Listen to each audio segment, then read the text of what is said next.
माफी के साथ बड़ी देरी से मैं आपके पास आ रही हूं। लैंड फॉर जॉब स्कैम या फिर चारा घोटाला, बिहार में घोटाले हुए, जो लोग कन्विक्ट हुए उन्हें गलत कन्विक्शन किया गया है उनका, या तो आप ये कहिए या फिर कार्रवाइयों को स्वीकार कीजिए। गरिमा जी, जो लैंड फॉर जॉब का जो मामला है, अभी यह जो है सो 2009 का मामला है, जिसको जो है सो सीबीआई क्लोज कर दी। कोई उसको एविडेंस नहीं मिला, उसको क्लोज कर दी। फिर उसको ये ओपन किया गया। उसके बाद में फिर कोई उसको नहीं मिला, फिर उसको जो है क्लोज कर दी। और उसके बाद जब 2015 में बिहार में नीतीश जी राजद के साथ आ गए और महागठबंधन की सरकार बनी, तो जिस मामले को 3 बार क्लोज कर दिया गया था उसको खोला गया। उसके बाद जब 17 में नीतीश जी चले गए फिर भाजपा के साथ, फिर वह जो है सो चला गया मामला पेंडिंग में।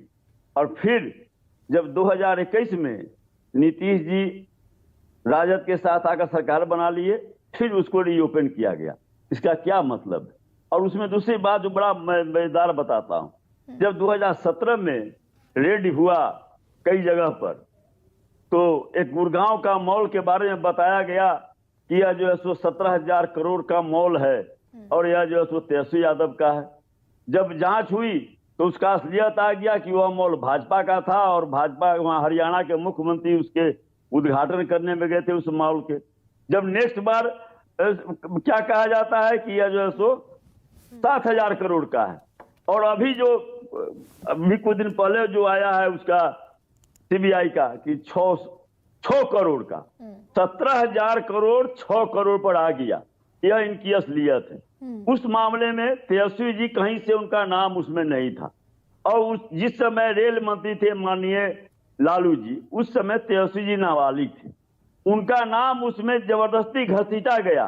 तो क्या जो राघव चड्ढा कह रहे हैं, चितरंजन गगन, कि अरेस्ट हो सकते हैं तेजस्वी यादव ममता बनर्जी के बाद, बाकी और तमाम लोगों के बाद, आपको लगता है?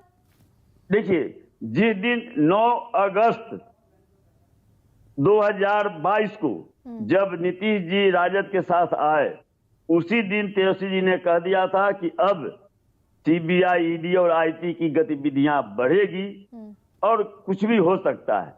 जब इंडिया गठबंधन बना तो तेजस्वी जी ने कहा था कि अब जो इंडिया गठबंधन के नेता हैं, इनके यहाँ रफ्तार तेज होगा, रेड का, सीबीआई का, ईडी का, आईटी का रेड होगा और जो है सो कोई भी जेल जा सकता है। वो अपने बारे में भी बोले थे। और आज भी हम कह रहे हैं कि 2024 में चुनाव है, जो है सो कभी भी कुछ भी हो सकता है, किसी को भी गिरफ्तार किया जा सकता है, किसी को भी गिरफ्तार किया जा सकता है। जी एकदम, बस वही काम वही है। ठीक है, तो क्या ये माना जाए कि मजबूत मैंडेट की सरकारें, मैं आऊंगी गुरु आपके पास, कॉन्क्लूडिंग आप ही से लूंगी, क्या माना जाए रोहन की मजबूत जनादेश वाली सरकारें दशकों से ऐसा करती आई हैं? क्योंकि सीबीआई को आपके समय पर भी केस्ड पायरेट कहा गया था, ये मानकर इसे इतिश्री कर लिया जाए? गरिमा जी, सरकार का आकलन जो भी सरकारें रही वो आंकड़ों के माध्यम से होना चाहिए कि 95% केस, 95% केस भाजपा के राज में हुए हैं। मैंने आंकड़ों के साथ दिया 5,422, 1-2 छोटे नेता के नाम गिनवा दिए, एक भी बड़ा नेता उनको दिखेगा नहीं। दूसरी बात, बड़े दुख की बात है, उन्होंने कहा कि भ्रष्टाचार और परिवारवाद का तड़का हम लोग हटाएंगे। ये तो दाल में तड़का लगा के अपने साथ में लेके चले गए। आज इनके पास अजीत पवार के बारे में कोई जवाब नहीं है। उनके प्रधानमंत्री जी की बोली हुई बात को 3 दिन में उन्होंने गलत साबित किया। कौन से मुंह से देश के सामने ये लोग भ्रष्टाचार की बात कर रहे हैं? तो ईडी और सीबीआई को पावर किया गया पीएमएलए के तहत में, जिससे भ्रष्टाचार को रोका जाए, देश का पैसा बचाया जाए। आज विजय माल्या की हम बात करें, ललित मोदी की बात करें, मेहुल चोकसी की बात करें, 5 साल से गरिमा जी में 10 बार डिबेट कर चुका हूं। भाजपा प्रवक्ता 10 बार बोले कि सबको हम लेके आएंगे। बताइए क्या कार्रवाई हो रही है उनके ऊपर? आज देश का पैसा जो लोग करोड़ों इनकी छांव के तहत देश के बाहर लेके चले गए, वहां पे इनकी सीडी है, सीबी, ईडी है, कुछ नहीं कर पा रहे। और आज विपक्ष के खिलाफ क्यों? जहां पे भी इनकी सत्ता खतरे में, 1 मिनट जवाब दीजिएगा और बड़ा प्रिसाइज जवाब दीजिएगा। ऐसा क्या कारण है कि जो लोग 100 करोड़